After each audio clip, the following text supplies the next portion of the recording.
नमस्कार मित्रों, TGT PGT test series को लेकर के उपस्थित हैं और आज हम लोग व्याकरण से कुछ क्वेश्चन करेंगे।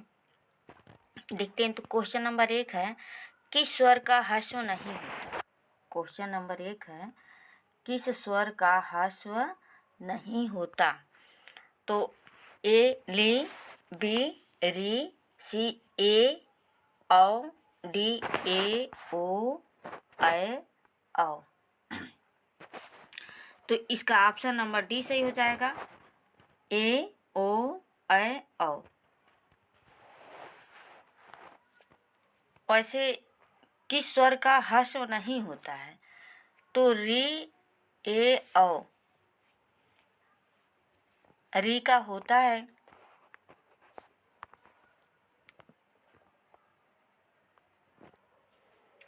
इसका ऑप्शन नंबर डी सही हो जाएगा, ए ओ ऐ औ। अगला क्वेश्चन देखते हैं। 18 भेदों वाले स्वर हैं। 18 भेदों वाले स्वर हैं। अ ई उ री, सी री ली, अ ई उ री। तो ऑप्शन नंबर सी सही, डी सही हो जाएगा, अ ई उ री। ये 18, इनके 18 भेद होते हैं, ह्रस्व, दीर्घ और पुल्लिंग। देखते हैं अगला क्वेश्चन। उदात्त, अनुदात्त और स्वरित भेद किन स्वरों का होता है। उदात्त, अनुदात्त और स्वरित भेद किन स्वरों का होता है। ए ह्रस्व, बी दीर्घ, सी प्लुप्त, डी ह्रस्व दीर्घ पुल्लिंग। इसका ऑप्शन नंबर, तो क्वेश्चन है उदात्त, अनुदात्त। तो उदात्त, अनुदात्त और स्वरित ये ह्रस्व, दीर्घ, पुल्लिंग तो तीनों होते हैं। तो ऑप्शन नंबर डी सही हो जाएगा, ह्रस्व दीर्घ पुल्लिंग। ऋण, ऋ ली वर्णयोथ मिथम सावर्ण्य वाच्यम यह है। तो कह रहे री और ली को सवर्णी कौन कहे थे। यह वाच्य है सूत्र में, वार्तिक में, गण में, लिंगा, अनुशासन में। तो ऑप्शन नंबर बी सही हो जाएगा, क्योंकि कात्यायन ने अपने वार्तिक में ली और री को सवर्णी कहा है। तो ऑप्शन नंबर इसका डी सही, बी सही हो जाएगा, वार्तिक में। री और ली वर्ण की परस्पर संज्ञा होती है। ली और वर्ण की परस्पर संज्ञा होती है। तो ऑप्शन नंबर सी सही हो जाएगा, सवर्ण संज्ञा। अभी हम लोग पढ़े। विसर्ग का उच्चारण स्थान है। विसर्ग का उच्चारण स्थान है। तालु, मूर्धा, कर्ण, जिह्वा, मूल। तो ऑप्शन नंबर सी सही हो जाएगा, कंठ। इया का उच्चारण स्थान है तालु, नासिका, ओष्ठ, तालु और नासिका। तो ऑप्शन नंबर डी सही हो जाएगा, तालु और नासिका। वकार का उच्चारण स्थान है दंत ओष्ठ, कंठ ओष्ठ, दंत ओष्ठ। तो वकार का रहेगा दंत ओष्ठ। ऑप्शन नंबर डी सही हो जाएगा, दंत ओष्ठ। अभ्यांतर प्रयत्न के भेद। अभ्यांतर प्रयत्न के 5 भेद है। इसका हमने प्रयत्न का वीडियो बना के डाला, जो नहीं देखे होंगे वो देख लेंगे। तो अभ्यांतर प्रयत्न के 5 भेद हैं। तो ऑप्शन नंबर ए सही हो जाएगा, 5। वहाँ प्रयत्न के भेद, वहाँ प्रयत्न के 11 भेद होते हैं। इसका ऑप्शन नंबर डी सही हो जाएगा, 11। अंतस्थ वर्ण है य व र ल, आ ई स ह, इनमें से कोई नहीं। तो ऑप्शन नंबर ए सही हो जाएगा, य व र ल। तो ये अंतस्थ व्यंजन है जिनकी गणना आधे स्वर में की जाती है। ह्रस्व अ का प्रयत्न, ह्रस्व अ का प्रयत्न जो है समृद्ध है। समृद्ध में सिर्फ ह्रस्व अ आते हैं। तो ऑप्शन नंबर डी सही हो जाएगा, समृद्ध। और विवृत में संपूर्ण स्वर आ जाते हैं। अगला क्वेश्चन है, संबार, नाद और घोष किन वर्णों के प्रयत्न हैं। संबार, नाद, घोष किन वर्णों के प्रयत्न हैं। तो ए हर्ष के हैं। ऑप्शन नंबर बी सही हो जाएगा, हर्ष के। इसका सूत्र है सनाघो हस, सनाघो हस। ऐसे करेंगे, सनाघो हस। तो स से हो जाएगा संबार, और न से नाद, और घोष से घोष। अगला देखते हैं। सप्त स्पर्श संज्ञक वर्ण है। स्पर्श संज्ञक वर्ण है क से म तक, अ से अ तक, ससा इनमें से कोई नहीं। स्पर्श संज्ञक वर्ण है क से म तक। तो ऑप्शन नंबर ए सही हो जाएगा, क से म तक। देखते हैं अगला। शल्य वर्ण कहलाते हैं स्पर्श, अंतस्थ, ऊष्म, अल्प प्राण। तो इसका ऑप्शन नंबर सी सही हो जाएगा, ऊष्म। ऊष्म वर्ण है यवरल, ससह, सस, छ, इनमें से कोई। तो ऑप्शन नंबर बी सही हो जाएगा, सस। तीनों स और ह ऊष्म व्यंजन होते हैं। जिन्हें बोलने में अधिक समय लगे उन्हीं को ऊष्म व्यंजन कहते हैं। जिन्हें बोलने में कम समय लगे उसे अंतस्थ व्यंजन कहते हैं। और जिन्हें बोलने में हमारे जिह्वा, तालु आदि का स्पर्श होता है उन्हें स्पर्श व्यंजन कहते हैं। तो ईषद विपरीत प्रयत्न होता है, ईषद विपरीत प्रयत्न होता है। अगला क्वेश्चन है ऊष्म वर्ण, अंतस्थ वर्ण, स्पर्श वर्ण, अनुनासिक वर्ण। तो इसका ऑप्शन नंबर ए सही हो जाएगा, ऊष्म वर्ण। ईषद विपरीत वर्ण है ऊष्म वर्ण। ईषद विपरीत प्रयत्न होता है, ईषद विपरीत प्रयत्न होता है। अंतस्थ वर्ण,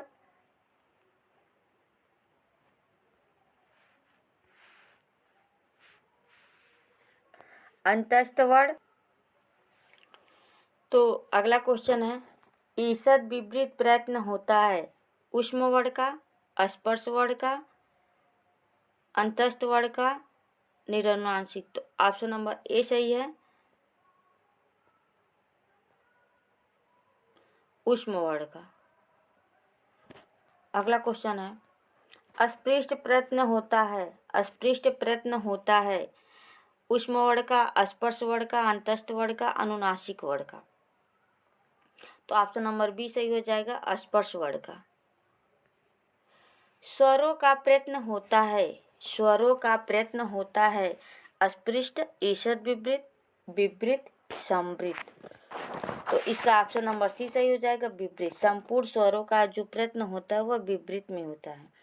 अल्प प्राण कहलाते हैं वर्णों के 1, 3, 5 वर्ण तथा यड़ वर्ण, वर्णों के 2, 4 तथा शल्य वर्ण, वर्णों के 2, 4, 5 तथा शल्य वर्ण। तो इसका ऑप्शन नंबर ए सही है, वर्णों के वर्गों के 1, 3, 5 वर्ग तथा यड़, क्योंकि प्रथम, तृतीय और पंचम वर्ण और अंतस्थ वर्ण। तो ऑप्शन नंबर ए सही हो जाएगा, 135 य व र ल।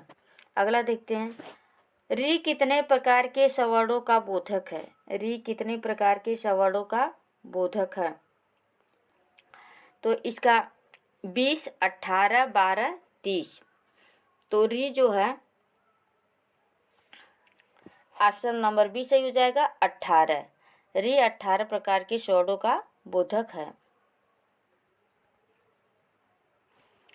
अगला क्वेश्चन ली कितने प्रकार के स्वरों का बोधक है। तो ये 12 प्रकार के स्वरों का बोधक है। तो ऑप्शन नंबर सी सही हो जाएगा, 12 प्रकार के।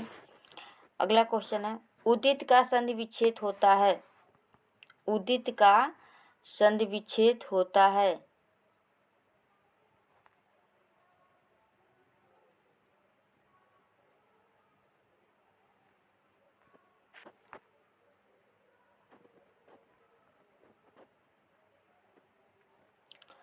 उनतीस क्वेश्चन है उद्धन इत, उद्धन उदित, उत्धन इत, इनमें से कोई नहीं। तो ऑप्शन नंबर सी सही हो जाएगा, उत्धन इत। एज कितने प्रकार के स्वरों का बोधक होता है। तो एज कितने प्रकार के स्वरों का बोधक है, 12, 18, 20, 30। तो ऑप्शन नंबर आपका सही हो जाएगा ए। ये 12 प्रकार के स्वरों का बोधक है, क्योंकि इसके 12 भेद होते हैं और अ, ई, उ, री के 18 भेद होते हैं। सुपतिंडंत पद का संधि विच्छेद है सुपधन इंडतम, सुपधन तिंडतम, सुपिधन तन, सुपधन तिंडतम। तो इसका ऑप्शन नंबर डी सही है, सुपधन तिंडतम। सुबंत कहे जाते हैं संज्ञा प्रत्यांत पद, संज्ञा पद, नाम पद, क्रियापद। तो सुबंत कहे जाते हैं नाम पद। तो ऑप्शन नंबर सी सही हो जाएगा, नाम पद। धातु और उपसर्ग में संहिता होती है, धातु और उपसर्ग में संहिता होती है, नित्य अनित्य कभी कभी इनमें से कोई नहीं। तो ऑप्शन नंबर ए सही है, नित्य। धातु और उपसर्ग में नित्य संहिता होती है। वर्गाणाम द्वितीय चतुर्थ्यो सलस्य अल्पप्राणा अंतस्थ महाप्राणा स्पर्शवर्णा। तो ऑप्शन नंबर सी सही रहेगा, महाप्राणा।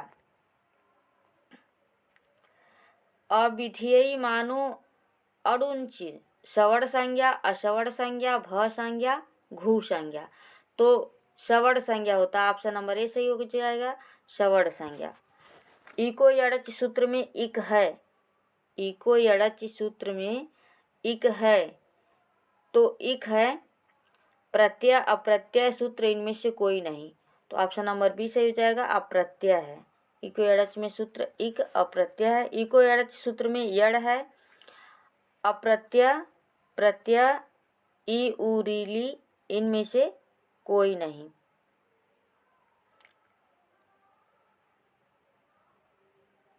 तो इसका ऑप्शन नंबर बी सही हो जाएगा, प्रत्यय। यड़ जो है ये प्रत्यय है। सुबंत और तिडंत की होती है, सुबंत और तिडंत की होती है सवर्ण सर्वनाम संज्ञा, नदी संज्ञा, भ संज्ञा, पद संज्ञा। सुबंत और तिदंत की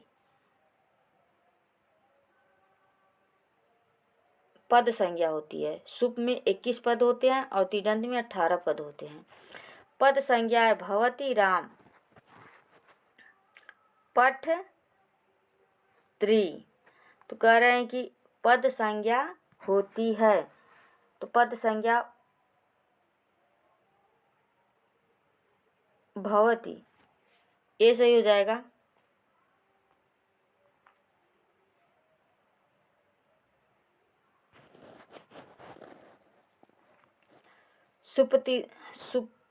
सुप्तिटन पदम सूत्र में पद संज्ञा है पंचन अदस स्वा लक्ष्मी। तो क्वेश्चन है इसमें पंचन अदस स्वा लक्ष्मी, तो ऑप्शन नंबर सी सही हो जाएगा, स्वा। निम्नलिखित में प्रतिपादिक है, निम्नलिखित में प्रतिपादिक है श्रिय भवान ब्रह्मांड इनमें से कोई नहीं। तो ऑप्शन नंबर इसका सी सही हो जाएगा, ब्रह्मांड। निम्नलिखित में प्रतिपादिक नहीं है भवत अष्टन विद्वान स्वन, निम्नलिखित में प्रतिपादिक नहीं है भवन अष्टन विद्वान स्वन। तो ऑप्शन नंबर सी सही हो जाएगा, विद्वान। इको यड़च सूत्र में एक पद में विभक्ति है, इको यड़च सूत्र में एक पद में विभक्ति है। प्रथमा विभक्ति एक वचन, षष्ठी विभक्ति एक वचन, सप्तमी विभक्ति एक वचन, तृतीय विभक्ति एक वचन। तो ऑप्शन नंबर बी सही हो जाएगा, षष्ठी विभक्ति एक वचन।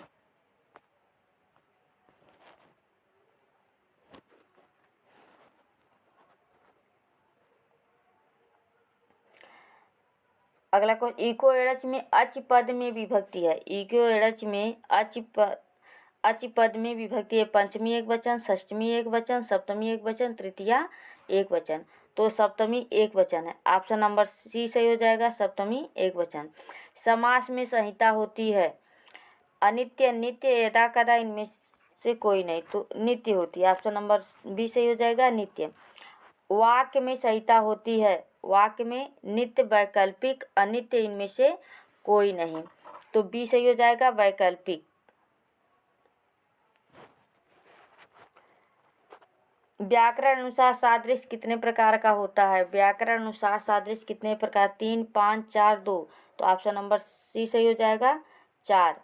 अनच च है सूत्र वार्तिक कर्म प्रवचनी इनमें से कोई नहीं, तो सूत्र है, ऑप्शन नंबर ए सही हो जाएगा, सूत्र। यड़ प्रतिषेधो वाच्य है, यड़ प्रतिषेधो वाच्य है वार्तिक सूत्र कर्म प्रवचनी इनमें से कोई नहीं, तो यड़ प्रतिषेधो वाच्य है वार्तिक, तो ऑप्शन नंबर ए सही हो जाएगा, वार्तिक। ब्रह्मांड, ब्रह्म वेद है, ब्रह्म वेद है। पुल्लिंग, स्त्रीलिंग, नपुंसकलिंग, इनमें से कोई नहीं। कह रहे हैं कि ब्रह्म वेद है, तो ब्रह्म वेद जो है नपुंसकलिंग है। ऑप्शन नंबर सी सही हो जाएगा, ब्रह्म वेद। तो देखते हैं अगला क्वेश्चन। स्त्री शब्द का प्रथमा एक वचन रूप होगा। स्त्री शब्द का प्रथमा एक वचन रूप होगा। स्त्री, स्त्री, नारी, इनमें से कोई नहीं। तो इसका ऑप्शन नंबर बी सही हो जाएगा, स्त्री। तो और अगला क्वेश्चन देखते हैं। श्रेय शब्द किस विभक्ति वचन का रूप है? श्रेय शब्द किस विभक्ति वचन का रूप है? प्रथमा विभक्ति एक वचन, द्वितीय विभक्ति एक वचन, षष्ठी विभक्ति एक वचन, इनमें से कोई नहीं। तो इसका ऑप्शन नंबर ए सही हो जाएगा, प्रथमा विभक्ति एक वचन। अपह जल शब्द का अपरूप है। अप जल शब्द का अपरूप है। प्रथमा एक वचन, प्रथमा बहुवचन, द्वितीय बहुवचन, द्वितीय एक वचन। तो इसका ऑप्शन नंबर सही हो जाएगा सी, द्वितीय बहुवचन। अप शब्द जल का जो है सभी एक वचन में रूप नहीं चलता, बहुवचन में चलता है, तो द्वितीय बहुवचन हो जाएगा। अप जल का लिंग है, करें जल का लिंग है, पुल्लिंग, स्त्रीलिंग, नपुंसकलिंग।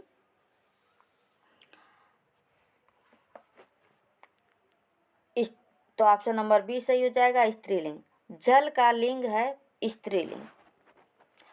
जल शब्द के रूप चलते हैं, जल शब्द के रूप चलते हैं, केवल एक वचन में, केवल द्विवचन में, केवल बहुवचन में और तीनों वचनों में। तो ऑप्शन नंबर सी सही हो जाएगा, बहुवचन में, केवल बहुवचन में रूप चलते हैं। धनुष शब्द का सप्तमी एक वचन में रूप होगा। धनुष शब्द का सप्तमी एक वचन में रूप होगा। धनुषु, धनुषु, धनुषसु, धनुषुषु, धनुष। तो ऑप्शन नंबर सी सही हो जाएगा, धनुषु। 28 का संस्कृत है। 28 का संस्कृत अष्टाविंशति, अष्टविंशति, विंशति अष्ट, इनमें से कोई नहीं। तो ऑप्शन नंबर ए सही हो जाएगा, अष्टाविंशति। चतुरा पद में विभक्ति है। चतुरा पद में विभक्ति है, चतुर्थी, षष्ठी, प्रथमा, द्वितीया। तो ऑप्शन नंबर डी सही हो जाएगा, द्वितीया। चतरस पद है, पुल्लिंग, स्त्रीलिंग, नपुंसकलिंग, इनमें से कोई नहीं। कह रहे चतुरस पद है, तो चतुरस में स्त्रीलिंग पद है, तो ऑप्शन नंबर बी सही हो जाएगा, स्त्रीलिंग। देखते हैं अगला क्वेश्चन। विदुषी पद बनता है। विदुषी पद बनता है द्वितीय विभक्ति बहुवचन, पंचमी विभक्ति एक वचन, षष्ठी एक वचन, उपयुक्त तीनों में। तो इसका ऑप्शन नंबर डी सही हो जाएगा, उपयुक्त तीनों में। पंचमी विभक्ति, द्वितीय विभक्ति और षष्ठी एक वचन, तीनों में बनता है। अब देखते हैं अगला क्वेश्चन। आज के लिए बस इतना ही, इसके बाद फिर मिलेंगे। धन्यवाद, नमस्कार।